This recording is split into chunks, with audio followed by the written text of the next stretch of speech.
Sana değmesin hiç kimin eli, hiç kimin teni, hiç kimin gözü.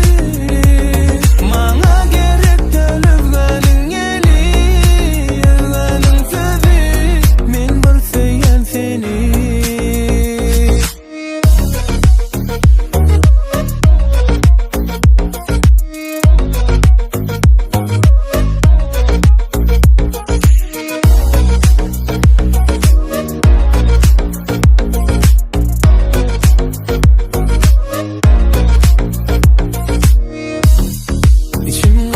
Seni günne görmesem, günne gururlaşmasam, sen bile her gün görüşmesem. Men ellerinden tutmasam, ol yanaktan öpmesem, manisi yok sen gülmesem. Söylenem için kavun yan seni, over yan seni, baskan yan seni.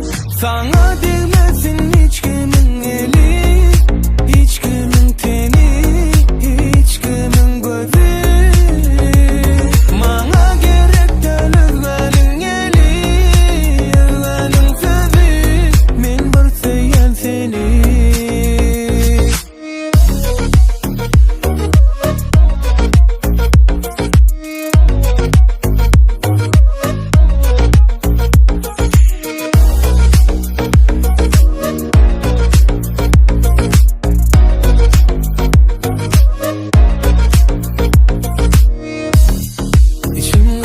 Seni günne görmesem, günne gururlaşmasam, sen bile her gün görüşmesem.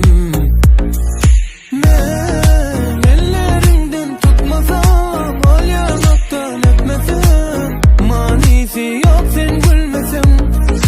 Söylenem için kavun yan seni, over yan seni, baskan yan seni. Sana değmesin hiç kimin eli, hiç kimin teni, hiç kimin gözü. Bana gerek değil özgenin eli, özgenin sözü.